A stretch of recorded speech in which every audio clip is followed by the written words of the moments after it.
오카는 목사님이란 분 혹시 여러분 들어보셨나요? 2010년경에 소천하셨죠. 사랑의 교회라고 하나요? 유명한 우리 대한민국의 교회인데 거기 담임 목사님이셨는데 이제 돌아가셨어요. 그분 어느 분이 간단한 간증을 하나 써놨더라고요. 무슨 내용이냐면 아마 그분이 검찰청에 그 신우회 모임에 예배를 인도하러 다니셨나 봐요. 저도 옛날에 경목을 저기 서울에 있을 때 경목위원을 해가지고 그 경찰서 가서 뭐 예배를 인도하고도 그랬던 경험도 또 인천도 그랬었던 적이 있었는데 그런 것처럼 목사님들이 이제 그런 선교를 위해서 하는데 이제 검찰청에 이제 신우회 예배를 인도하셨나 봅니다. 그런데 예배를 마치고 난 다음에 식사 시간이 됐더니 검찰총장님이 그런 얘기를 하더래요. 목사님, 저는 출근하면 제일 먼저 성경책을 펴고 그 성경을 읽습니다. 그리고 하나님께 꼭 기도합니다. 하나님, 우리 대한민국의 검찰청이 하나님의 마음에 꼭 드는 검찰청이 되게 해주세요. 이렇게 기도를 하셨대요. 지금은 어떤지 몰라요. 그때 당시 검찰총장님이 성경을 보고 와서 간절히 기도한대요. 그러면서 뒤에서 하는 말이 그 뒷이어서 하는데 저에게 하나의 소원이 있다면 검찰에 복음합니다. 이 검찰청이 다 복음화되기를 원합니다 라고 목사님에게 고백을 하더래요.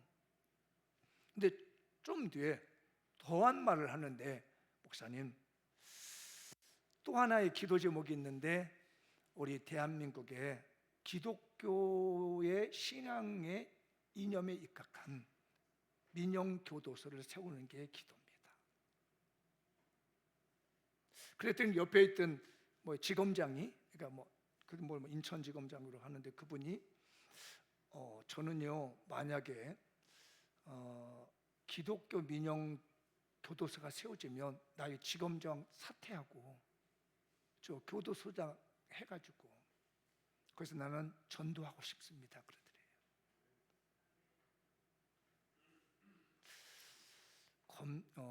인천 지금 이제 뭐 10여 년 벌써 20년 가까이 됐네요. 근데 지금 제가 그 간증을 보고 찾아봤어요. 그랬더니 여주에 기독교 이념으로 세워진 그 교도소가 세워졌어요. 1999년도에 법안이 설립돼 가지고 지금 설립됐는데 제가 통계를 한번 봤습니다. 이게 어떤가 봤더니 기독교의 교도소에서 수감되어 있는 이 죄수들이 재범률이 확 떨어진 거예요. 그러니까 20% 이상이 되었던 재범률이 5% 단위로 떨어지더라는 겁니다. 여러분 검색해 보면 나와요. 그래서 그때 당시 목사님과 그 총장님이라든지 지검장님이 모여서 예배를 드리는 가운데 그 직장에서 일어나고 있는 일들에 대해서 기도했는데 그대로 지금 우리 대한민국이 흘러가고 있는 것을 제가 느꼈습니다. 그래서 느끼기는 여러분들이 경영하고 있는 사업장, 여러분들이 다니고 있는 직장이 너무 중요한 거예요. 제목하면 제가 주보가 그 내용이 너무 길어가지고 다 못 넣었거든요. 그래서 여기다 띄워놨는데 한번 읽어볼까요? 제목만 시작. 사업장, 직장은 영혼 구원의 황금 어장이다. 원래 제가 작년도에 이 제목을 잡을 때는 직장은 황금 어장이다라고 했어요. 그래서 제가 지난주에도 보면은 직장은 황금 어장이라는 제목을 들었는데 이번 주간에 말씀을 묵상하는데 가장 중요한 영혼 구원이라는 말이 빠져 있더라고요. 그리고 사업장이 배제되는 것 같아가지고 내가 경영하는 사업장과 내가 다니는 이 직장은 영혼을 구원할 수 있는 황금 어장이라는 것을 다시 한번 느끼게 됐어요. 여러분 큰 소리로 다시 한번 읽어볼까요? 시작. 사업장, 직장은 영혼 구원의 황금 어장이자.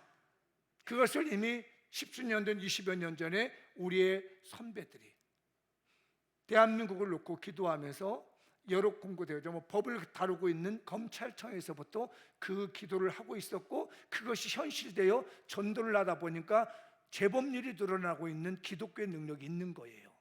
오늘 우리에게 하나님께서 장미영 교회에 이런 감동을 주시고 담임 목사에게 작년 11월 달에 감동을 주셔서 이 말씀을 준비하게 하신다는 것은 하나님이 우리 장미영 교회 사업장을 통해서 이 일을 이루시겠다는 사인인 줄 믿습니다. 여러분들이 다니고 계신 직장을 통해서 이 일을 이루시겠다는 하나님의 손길인 줄 믿습니다. 이 말씀을 믿으시고 여러분의 사업장 그리고 우리의 직장이 영혼 구원할 수 있는 황금 어장이 됐으면 좋겠어요. 네, 그런 마음을 가지고 오늘 본문을 보면서 말씀을 정리해 봤습니다. 한번 읽어볼까요? 시작. 영혼 구원을 위해 노예 근성을 버리고 눈물을 견뎌라. 제가 존칭어를 쓰지 않고 경어를 쓰지 않고 일반 명령어를 썼습니다. 왜? 이건 주님이 나에게 주신 명령이다. 이런 말에서 권유형을 쓰거나 아니면 제가 지금까지 눈물을 견딥시다 이렇게 했었잖아요. 근데 이건 제가 엄중한 주님의 명령이다라고 해서 그런 마음으로 그냥 명령형을 썼습니다. 한 번 더 읽어보죠. 영혼 구원을 위해 노예 근성을 버리고 눈물을 견뎌라.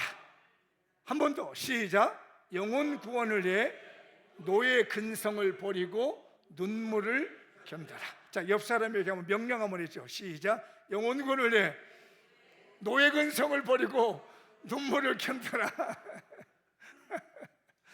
오늘 시편 126편이 어떤 배경을 가지고 있냐면, 여러분 보시면 성전에 올라가는 노래 이렇게 나오잖아요. 이건 무슨 말이냐면 이 시편이 대부분이 언제 정리가 되면, 물론 기록한 시기는 아주 오래돼요. 모세 시가 제일 오래된 시인데 이 기록한 시를 한꺼번에 다 이렇게 150편을 이렇게 묶어놓은 이유가 언제냐면, 이스라엘 백성들이 바벨론의 포로로 갔다가 와서 정신을 차린 거예요. 아, 우리가 너무 정신없이 하나님을 속였구나, 잘못됐구나. 그러니 이제부터는 이런 비참한 역사를 맞이하지 말자라고 해서 많은 이 성경학자들이, 신앙학자들이 모여가지고 시편을 정리한 거예요. 그렇게 해서 150편을 1편은 뭐를 놓고 2편은 뭐를 놓고 쭉 정리해서 시편을 정리해 놓은 겁니다. 그런데 우리가 읽은 이 시편 126편 그 전을 보면 제목을 붙여서 성전에 올라가는 노래, 이게 뭐냐면 이 사람들이, 이스라엘 백성들이 바벨론의 포로로 잡혀왔다가 솔로몬 성전을 재건했는데 그게 스룹바벨 중심으로 해가지고 그걸 갖다가 스룹바벨 성전이라고 그래요. 이 성전을 올라가면서 이 시를 읽는 거예요. 이렇게 노래하듯이. 그러니까 우리가 70년 동안 바벨론에서 너무너무 고생해서 눈물을 뿌렸는데 그 눈물이 헛되지 아니하고 오늘 우리는 이 예루살렘의 성전에 올라갈 수 있는 하나님의 축복을 받게 되었다. 눈물 흘리며 씨를 뿌린 자는 기쁨으로 다는다는데 그 70년간의 고뇌와 눈물, 거기서 우리가 견디고 버텼더니 하나님이 이런 축복을 주셔서 다시 한번 성전에 올라올 수 있거나 하면서 기쁨으로 올라가며 성전에서 부른 노래가 우리가 읽은 말씀이에요. 그런데 이 노래를 부르기까지는 그 뒤에 숱한 눈물이 있었습니다. 여러분들 아시다시피 다니엘이라는 선지자가 왕궁에서 지키고 있었습니다. 에스겔이라는 선지자가 서민들과 함께 있으면서요 사람들의 마음을 지키고 있습니다. 빗나가지 못하도록, 잘못되지 않도록 눈물을 흘리면서 이 영혼들이 잘 되기를, 비록 우리가 다른 나라의 포로로 잡혀왔지만 우리 노예로 살지 말자, 하나님 잘 섬기는 하나님의 백성으로 살아가자. 느헤미야가 돌아와서 성벽을 세우기 시작합니다. 에스라가 말씀으로 부흥을 일으키기 시작합니다. 우리 제발 옛날에 우리 조상들이 봤던 노예 근성으로 살지 말자. 왜 여기서까지 노예로 살고자 하느냐 하면서 애쳤던 사람들이 느헤미야 같은 사람, 에스라 같은 사람들이에요. 에스라 같은 사람과 모르드게 사람은 어떻습니까? 그들이 포로로 잡혀가서 페르시아에서 왕궁에 있었습니다. 하마터면 유대인들이 다 몰살할 뻔했는데 아니다, 우리는 하나님께 기도해야 된다 라고 하면서 페르시아에서 다 죽을 뻔한 사람들 살려낸 사람들이 모르드게하고 에스더예요. 이런 사람들의 헌신 때문에 오늘 이 시간 126편이라고 하는 시편이 눈물 흘리며 씨를 뿌리는 자는 기쁨으로 단을 거둔다고 하면서 지금 노래와 찬송을 부르고 있는 겁니다. 그들의 영광이 선조들의 눈물과 고통이 있었다는 걸 그들이 고백한 거예요. 우리 장미용교도 여러분 보기에는 많지 않은 숫자일지 모르지만 이 숫자들이 모여서 예배드리기까지는 눈물을 많이 흘렸습니다. 여기 그 현장에 계신 분들도 계시고요, 지금도 어떤 분은요 강단에서 하나님 전에서 눈물 흘리며 기도했습니다. 근데 그 눈물이 노예의 눈물이 아니었다는 겁니다. 하나님의 백성들이 하나님의 사람의 눈물을 흘렸더니 하나님이 그래도 요만큼 주신 거예요. 이스라엘 백성들이 얼마나 노예 근성을 가지고 있느냐면요, 430년 동안 종살을 했습니다. 그리고 하나님께서 모세를 통해서 출애굽을 시켜요. 출애굽을 해가지고 나가자마자 광야를 도착해 느비딤이라는 곳에 도착을 했는데 마실 물이 없는 거예요. 물 내놓으라는 겁니다. 야, 우리 애굽에 있을 때는 물 먹고 싶을 때 먹었다. 그러니 네가 내놓아, 네가 주인이잖아. 노예예요. 한번 이 출애굽기 17장 1절 2절 한번 읽어볼까요? 이스라엘 자손의 온 회중이 여호와의 명령대로 신광야에서 떠나 그 노정도로 행하여 느비딤의 장막을 쳤으나 마실 물이 없는지라. 백성이 모세와 다투어 이르되 우리에게 물을 주어 마시게 하라. 모세가 그들에게 이르되 너희가 어찌하여 나와 다투느냐? 너희가 어찌하여 여호와를 시험하느냐? 우리는 403 노예로 살았다. 물 걱정 없이 살았어. 내놔. 노예예요. 노예는 누구한테 내놓으라 합니다. 주인은 어때요? 물을 주는 사람이에요. 이 사람들이 430년 동안 가져던 노예 근성을 못 버리는 거예요. 원망 불평. 여러분 잘 생각하십시오. 장미옥교는 뭐가 없어, 뭐가 부족해, 아이 뭐에 노예입니다. 주인은 어떡한 줄 아세요? 그걸 눈물로 견딥니다. 그걸 채우기 위해서요. 회개하십시오. 교회 다니면서 여기는 뭐가 없네, 뭐가 부족하네, 이렇게 뭐 이렇게 많은가, 시키는 게 많은가, 뭐 일거리가 많은가, 노예입니다. 그런 식으로는 절대로 눈물이 열매가 맺어지지 않습니다. 그런데 이런 노예가 40년이 다 됐는데도 안 바뀌는 거예요. 물 내놔라, 목마르니까 물 내놔라, 물 내놔라고 자꾸 해서 하나님이 물론 물을 주셨습니다. 그런데 40년 후에 또 일이 벌어집니다. 민수기 20장이 나오는데 가데스 바네아 쪽에 갔는데 또 물이 없는 거라. 이게 또 내놓으라는 거예요. 읽어볼까요? 2절 3절. 회중이 물이 없으므로 모세와 아론에게 모여드니라. 백성이 모세와 다투어 말하여 이르되 우리 형제들이 여호와 앞에서 죽을 때 우리도 죽었더라면 좋을 뻔했다. 자, 30년 40년 전에 광야에서 많은 사람들이 죽어갔습니다. 근데 40년이 지나가는데도 이 사람들이 노예 근성을 못 버렸어. 물 내놓으라는 거예요. 못 내놓으라는 겁니다. 우리 장미영 교원들 보면 노예들이 있습니다. 노예 근성을 가지고 직장 다닌 사람이 있어요. 노예 근성을 가지고 신앙생활을 하는 사람이 있습니다. 뭐가 부족하다, 뭐가 없다, 여기는 뭐가 없다, 뭐 안 채워준다, 사장이 지 것만 챙겨간다, 뭐 어쩌다고. 제발 우리 교인들 노예 근성 버리십시다. 아멘 안 하는 사람은 두고 볼 거예요. 노예가 너무 많아요, 교회가. 그러나 주인은요, 내게 부족한 것이 있으면요, 불만 불평하는 것이 아니라 그걸 채우려고 애쓰고 노력합니다. 제가 부교육자 시절에 노예라는 걸 느꼈습니다.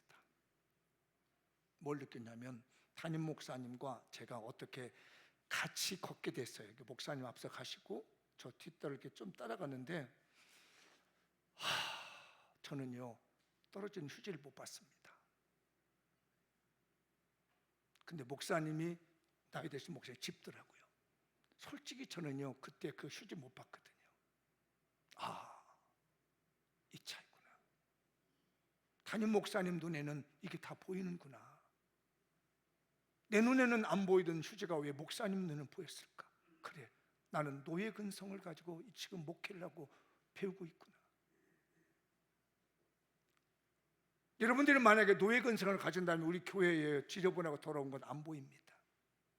그러나 그 어려운 것들을 보고 견디는 주인 정신이 있다면 보이게 돼요. 뭐가 없다고 하지 않고 내가 갖다 채워놓습니다. 모세는 그 부족하다 하니까 하나님께 기도해서 물을 갖다 채워주고 있습니다. 여러분의 직장 생활은 어떠신가요? 여러분의 사업 운영은 어떻게 하시나요? 부족한 것이 있으면 내가 희생하고 헌신해서 채우려고 하는 오너의 정신이 있나요? 아니면 아이고 사장은 맨날 이러고 누구를 비난합니까? 그렇다면 당신은 노예입니다. 똑같은 관점인데요, 눈물로 견디고 있는 주인의 눈과요 노예 근성을 가지고 있는 사람은요 전혀 다릅니다. 여러분 가족을 지금 어떤 근성으로 보고 있습니까? 저는 가슴이 아파요. 같이 앉아있을 자녀들이 여기에 같이 앉아있지 않는 것이 너무 가슴이 아파요. 여러분도 그러겠죠. 목사님 저도 너무 가슴이 아파요. 말을 안 듣는 거 어떻게 해요? 그럼 어떻게 해요? 눈물로 견뎌야지요. 눈물로 버텨야지요. 뭐 교회 프로그램이 안 좋아서 교회 못 데리고 나온다는 둥. 응? 뭐 사람이 인재가 없으니까 교회를 데리고 싶어도 못 데려온다는 둥. 뭐 교회가 환경이 안 좋으니까 뭐 교회를 못 데려올 수 없다는 둥. 노예예요 이거는. 아니 내가 내 직장에서 내 가정에서 영혼을 구원하는데 그게 문제냐고. 환경이 예수를 만나게 하나요? 복음이 예수를 만나게 하는 것이지요. 여러분 제발 노예 근성을 버리시고 눈물로 견디셔서 영혼 살리십시다. 여러분의 사업도 마찬가지예요. 사업장에 있는 분들은 뭐 시대가 안 좋아서 안 따르고, 아니 사장님이 그런 얘기를 해요? 시대가 문제야? 상황이 문제야? 그게 문제야. 생존해야 되는데, 내 사업장을 생존해 내야 되는데 에이 때려쳐. 그런 분들 거의 없습니다. 어떻게든지 뭉개가지고 어떻게든지 눈물로 버텨보려고 하는 것이 오너 정신이에요. 이게 바로 노예 근성을 버리고 있는, 눈물로 견디고 있는 이스라엘 민족의 결과가 오늘 본문이었어요. 그런데 오늘 본문이라 하면 제가 말씀드린 시편 126편을 말하는 거고, 지금 예를 들은 출애굽기는요 그래서 다 죽습니다. 20세 이상 된 사람은 다 죽어요. 근데 하나님이 한 사람을 눈여겨봤습니다. 이 가데스 바네아라는 곳에서 정탐꾼을 보냈어요. 가나안 땅이 어떤 땅인가 한번 봐라고 12명을 보냈는데 10명은 노예 근성을 가지고 본 겁니다. 그런데 2명이 주님의 마음을 가지고 본 거예요. 그 중에 하나님이 유독히 관심을 받던 사람이 누구냐면 여호수아. 가나안을 정탐하고 있는 그 시점에 돌아왔을 때 온 백성들이 난리가 났습니다. 못 들어간다고. 왜? 노예들이 충동했으니 노예가 날뛰는 거지요. 그런데 그때 하나님의 눈을 보고 견뎠던, 눈물로 견뎠던 사람 여호수아입니다. 모세를 떠나지 않으며 모세가 금식궤도로 산으로 올라가셨을 때 같이 함께 기도했던 이 여호수아가 말합니다. 옷을 찢으면서 말합니다. 이 가나안 땅은 하나님이 주신 땅이다. 젖과 꿀이 흐르는 땅의 약속의 땅이다. 우리가 하나님의 눈으로 보자라고 하면서 외칩니다. 그때 주님이 기억한 거죠. 그래, 받은 겁니다. 내가 너를 차세대의 리더로 세우겠다. 하나님은 지금 우리 장미용교회 형편을 보시면서 여러분의 감을 쓰셔서 차세대의 리더를 발굴하고 있는 거예요. 그 발굴하는 곳이 어디냐? 여러분의 사업장입니다. 여러분의 직장입니다. 우리 교회입니다. 제발 우리 장미영 교인들이요, 노예 근성을 버리고 눈물로 견뎌봅시다. 그러면 하나님이 세우시는 거예요. 제가 설교 준비하다 재미있는 얘기를 하나 봤어요. 이게 사실인지 아닌지 제가 검증은 좀 안 되는데 아주 재미있었습니다. 어느 시골 청년이 서울에 올라왔습니다. 이제 먹고 살아보겠다고 왔어요. 근데 뭐 특별히 할 일이 없습니다. 그래서 시골에서 했던 게 지게를 지어봤어요. 여기 지게 지어보신 분 알죠? 저도 초등학교 한 4학년 때부터 지게를 친 것 같은데, 그 애들 거 지게 하려고 매일 밤 조그마하게 해줘, 지게를 작게 해줘. 애들이 많게끔. 근데 이게 애가 또 잘 지어, 기술이 없으니까 확 꼽아버리기도 하는데, 이 청년도 어릴 때부터 배운 게 이게 지게질이야. 그래서 봤더니 남의 짐을 지어다 주고 옮겨준 짐꾼을 한 거예요. 생각해봤습니다. 정말 짜증나네, 힘들어, 좋은 얘기 못 듣고 이렇게 힘들어, 매일같이 힘들어하다가 내가 다른 일 해볼까 하고 이렇게 쑥 보니까 어떤 사람이 고기를 잡는데, 이 돼지고기 소기를 잡는데 너무 신나게 잡는 거예요. 칼과 탁탁 스틸을 풀어 백정이 된 거야. 이제 지게질을 하다가 너무 힘들어가지고 백정이 돼가지고 막 잡았어요. 근데 우리나라에서 백정하면 어때요? 지금이야 이제 괜찮지만 그때는 그렇지. 그래서 저 어릴 때 기억납니다. 백정에다가 꼭 뒤에다가 뭘 하나 붙여줘. 그렇지. 그 동네도 그랬어요? 그렇군요. 못 들었지, 뭐라고 한지. 내가 한번 받아서 얘기했지. 백정 놈. 아니, 지겠구나고 다닐 때는 그런 욕을 먹지 않았는데, 자기는 스트레스 푼다고 막 잡았는데 백정놈이래. 사람 취급을 안 해주는 거야 이거. 나 이거 싫어. 나 이것도 정말 싫어. 그리고 봤더니 대장간에서 막 칼만 들어가는 게 너무 보기가 좋아. 그럼 백정 그만해야지, 나 욕먹으니까. 그래서 이제 대장간에 가가지고 대장에서 막 만드는데 짜증나는 거야. 덥고 여름날에 정말 뜨거운 불리스라는 거 너무 못 견디겠는가 이거. 짜증나게 또 못해. 그런데 마침 보니까 관원이 지나가는 거예요. 저 옷을 멋지게 입고 오셨습니까? 이러는 거야. 저거 멋있는데 나 저거 해볼래. 그 봤더니 공부를 열심히 해야 돼. 그래가지고 이제 공부를 열심히 해.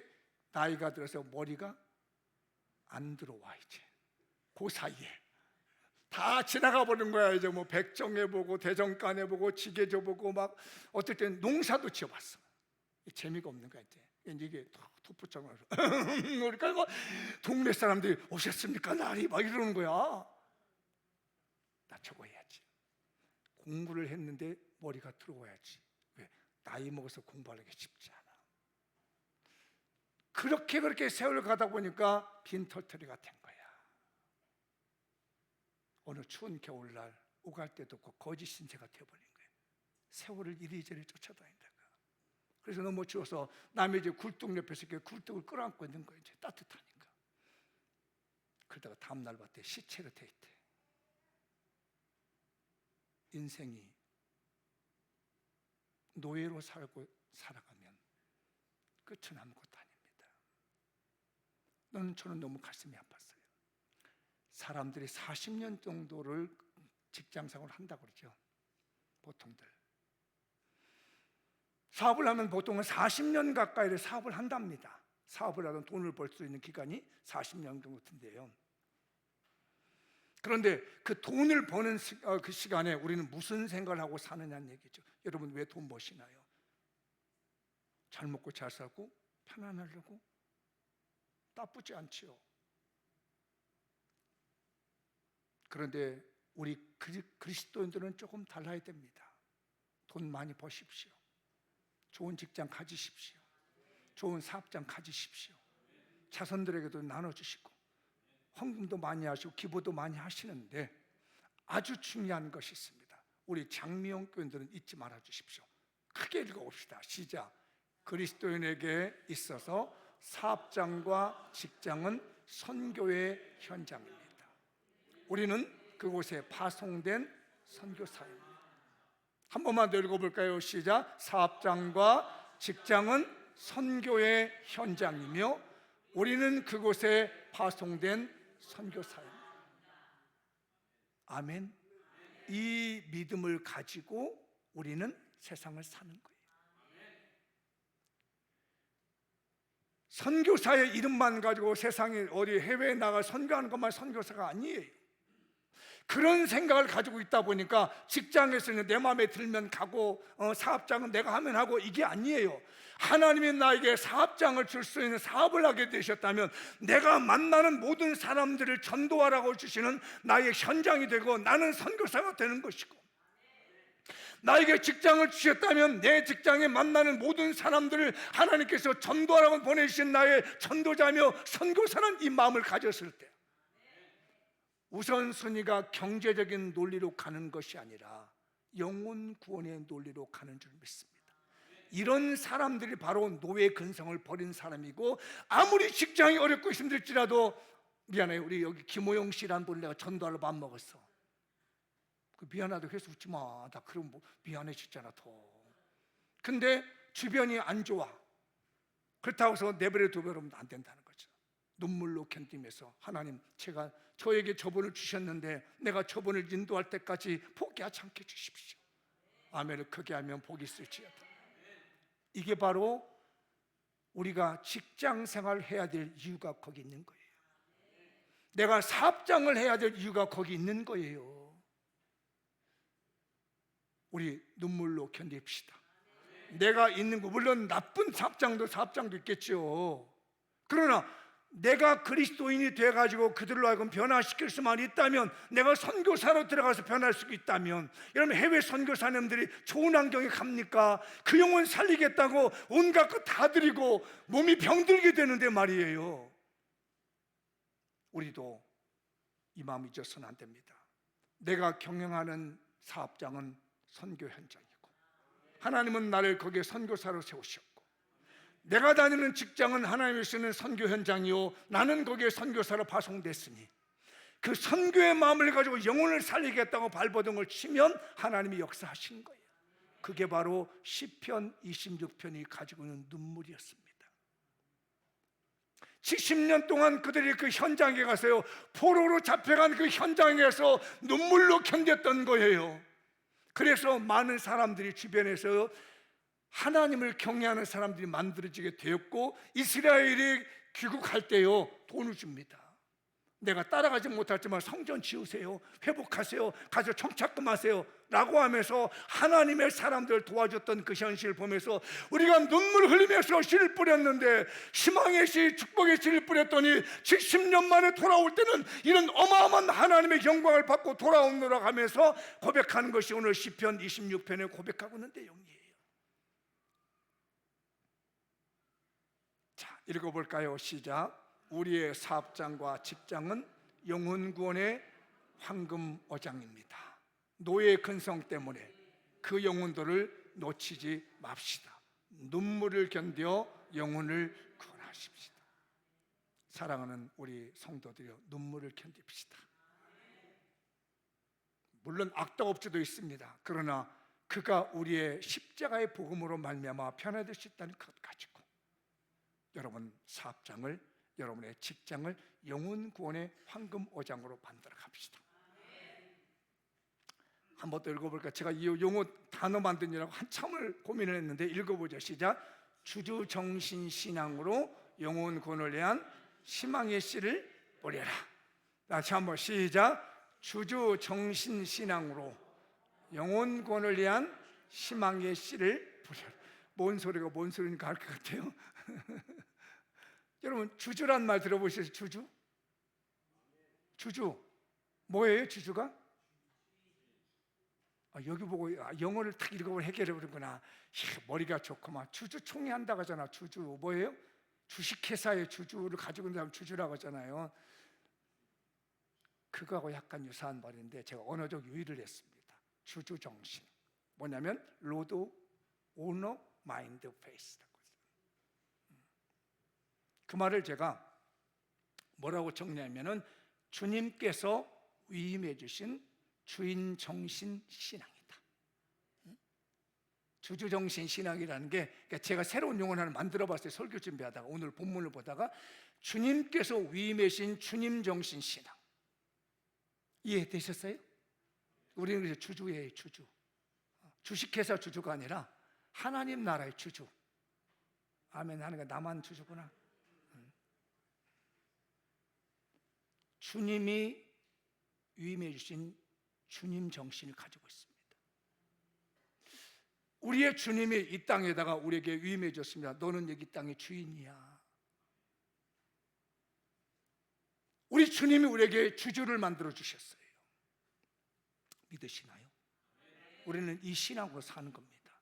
그러니까 여러분들 주식회사에 있는 큰 대주주들이 아닐지라도 우리는 주주입니다. 세계를 경영하는 주주가 된 줄 믿습니다. 우리 주님께서 우리에게 주인으로 위임해 주셨어요. 우리 그런 마음으로 사십시다. 그게 바로 오늘 눈물로 세워나간 이스라엘 백성들의 마음이었습니다. 근데 다니엘이라는 사람을 알죠. 이 부분이 진짜 주주신앙을 가지고 있었어요. 그가 바벨론에 10대의 포로로 잡혀갑니다. 한 18, 19, 20이 안 돼가지고 포로로 잡혀가. 똑똑한 애들 잡아다가 바벨론식으로 훈련시키려고 잡혀갔어요. 근데 이 소년이 가서 너무 똑똑하니까 왕의 꿈을 막 해몽해 줘 버린 거예요. 바벨론이라는 왕의 느부갓네살 왕의 꿈을 해몽해서 높은 데 올라갑니다. 그런데 어느 날 밤에 벨사살이라는 왕이 손가락이 나타나서 글에다 막 쓰는 거예요. 어떤 이상한 손이 나와가지고 벌벌벌 떨었습니다. 왜 저렇게 벽에다가 글씨 쓰지? 아는 글도 없어. 누구도 그걸 알지도 못, 읽을 줄도 모를 뿐더러 해석도 못해. 근데 다니엘을 딱 불러다 봤더니 뭐라고 하냐면 메네 데겔 우바르신 이런 거야. 메네 데겔 우바르신이라는 글이라고 딱 읽어주더니 왕이시여, 이거는 아셔야 됩니다. 왕이 하나님의 저울에 달아봤더니 근수가 모자랍니다.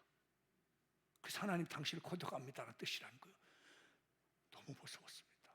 근데 다니엘을 말처럼 그날 밤에 벨사살 왕이 죽어버립니다. 그가 주주정신을 가지고 살았거든요.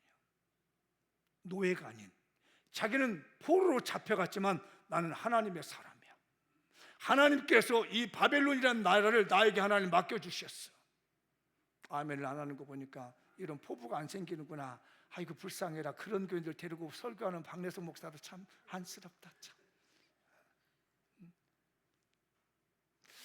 아까 내가 앞에 대놓고 강조했더니 세상은 하나님 우리에게 맡겨주신 주인으로 맡겨주시다고. 그 주주정신 신앙이라고. 그럼 그래, 목사님 설교에 집중하다 보니까 그거 깜빡 잊어버렸네.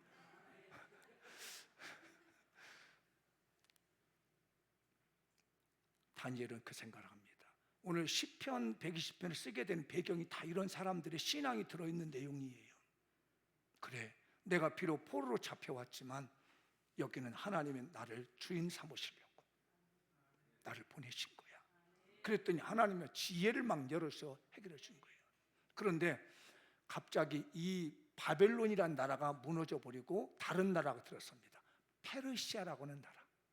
우리 성경은 바사라고 하는 나라입니다. 여러분 보통 들어보면은 정권이 바뀔 때는 많은 사람들이 바뀌게 되는데 정권 정도가 아니라 새 나라가 들어서면요 완전히 모든 사람들 갈아치워 버립니다.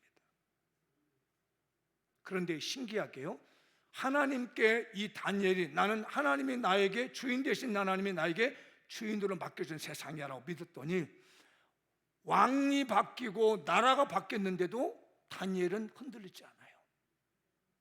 근데 이때 시기한 사람이 생깁니다. 이제 페르시아라는 나라가 됐는데 왕이 계속 다니엘을 인정하는 거예요. 저 꼴보기 싫은 거. 왜 자꾸 저걸 인정해? 저게 옛날 뒷조사를 해봤더니 포로로 잡혀왔다는데 왜 왕은 저 포로로 잡힌 것을 자꾸 쓰지라고 하면서 굉장히 마음 불편합니다. 그리고 쫙 감찰을 했어요. 뭐 좀 흠을 잡으려. 근데 안 잡히는 거야. 이게 흠이 없어. 털어도 먼지가 안 나와. 근데 한 가지 딱 보였습니다. 저것 봐라. 아침, 점심, 저녁 되면 똑같이 하는 행동이 있어. 뭐냐면 예루살렘 쪽을 향해서 문을 쫙 열더니 무릎을 탁 꿇고 하나님께 뜨거운 눈물의 기도를 드리는 거야. 오늘만 하나? 그랬더니 또 다음 날도 봤더니 똑같은 시간에 똑같이 와서 문을 쫙 열고 무릎 꿇고 간절히 자기 고향 예루살렘에서 눈물로 기도하는 거야. 이게 저거 봐라. 딱 걸렸어. 넌 죽었다. 이제 모의를 합니다. 어떻게 모의를 하냐? 앞으로 30일 동안 왕 외에, 다리우스예요. 다리오 왕 외에 어떤 신들이나 사람들에게 기도해서는 안 된다. 오로지 기도할 것은 다리우스 왕, 다리오 왕에게만 해야 된다. 왕이시여, 이렇게 결정하시죠. 그랬더니 다리오 왕은 별 생각 없이 좋아, 그렇게 하자 라고 해서 도장을 딱 찍었어요. 그리고 붙여놨습니다. 앞으로 30일 동안 다리오 왕 외에 다른 신들이나 혹은 다른 사람들에게 빌거나 기도하거나 어떤 행위를 하면 사자굴에 던져버린다. 다니엘이 지나보니까 봤습니다. 나를 잡으려 하는구나. 그러면 뭐 소나기는 피해가라고 여러분 어떻게 할 것 같아?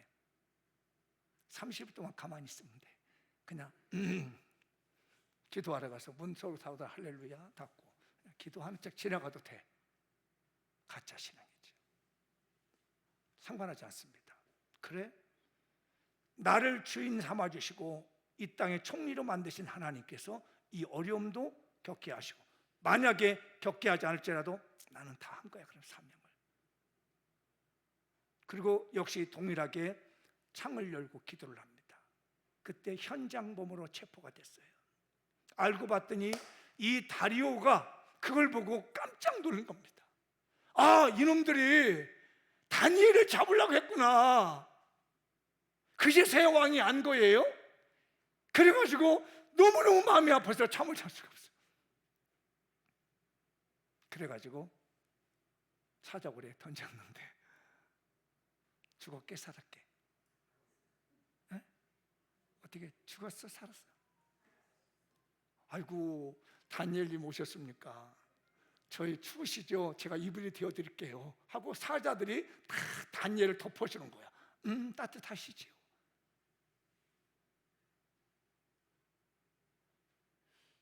너무너무 다리오 왕이 걱정이 돼서 아침 일찍 가봤더니 다니엘아 살아계신 하나님 너를 도와주셨다 했더니 왕이시여 만세를 하옵소서. 저 잘했습니다. 그래서 다윗가 쫙 조서를 내립니다. 그게 내려오는 다니엘서 6장 26절 쭉 내려요. 뒤쪽도 넘겨보면 마무리 지어볼게요. 그리고 다니엘이 세 번째의 통치자가 돼요. 셋째 자리. 그리고 형통해집니다. 주주정신 신앙으로 살아가면 세상은 우리에게 굴복할 줄 믿습니다. 하나님이 우리에게 주신 주인의 신앙이 있습니다. 이걸로 전도합시다. 이걸로 내 사업장 운영하십시다. 이걸로 내 직장을 다니십시다. 그러면 포로로 잡혀갔던 이 다니엘이 그 땅에서 통치자가 되듯이 우리 하나님의 장미용 교회 성도들의 사업장이 하나님이 다스릴 것이고 우리 성도들의 직장을 하나님이 다스리셔서 거기서 하나님의 영혼을 구원할 수 있는 신령한 도구로 삼아줄 줄 믿습니다. 여러분들 주주정신 신앙을 가지셔서 여러분의 사업장이 형통하시고 여러분의 직장이 형통하시되 그곳에서 많은 영혼들이 주 앞으로 돌아오길 바랍니다. 많은 사람들을 어른대로 들어오게 하는 자는 하늘에 빛나는 별과 같이 빛나게 하시라고 하는 이 다니엘의 예언의 말씀처럼 그는 그가 주인공이 됐습니다. 이렇게 살아가고 왕이 인정해 주잖아요. 왕 인정했으면 많은 사람이 인정하게 되잖아요. 거기서 성경에 기록되어 있지 않지만 많은 사람들이 그걸 보고 예수 앞에, 하나님 앞에 돌아왔을 거라 믿습니다. 여러분의 아름다운 주정신 신앙으로 말미암아서 많은 영혼들이 돌아오는 주일이 이번 맥주감사절 되셨으면 좋겠습니다. 마무리를 지어보겠습니다. 읽겠습니다. 시작. 그리스도인의 사업장과 직장은 자아실현이나 경제적 성과를 높이는 것을 넘어 영혼 구원의 황금 어장입니다. 사업장과 직장에서 주정신 신앙으로 영혼을 위한 희망의 씨를 뿌립시다. 영혼 구원을 위해 노예 건성을 버리고 눈물을 견뎌라. 주정신으로 영혼 구원을 위한 희망의 씨를 뿌려라. 2025년 7월 6일 맥주감사절 가족 구원, 영혼 구원을 위해 사업장과 직장을 영혼 구원의 황금 어장으로 만듭시다.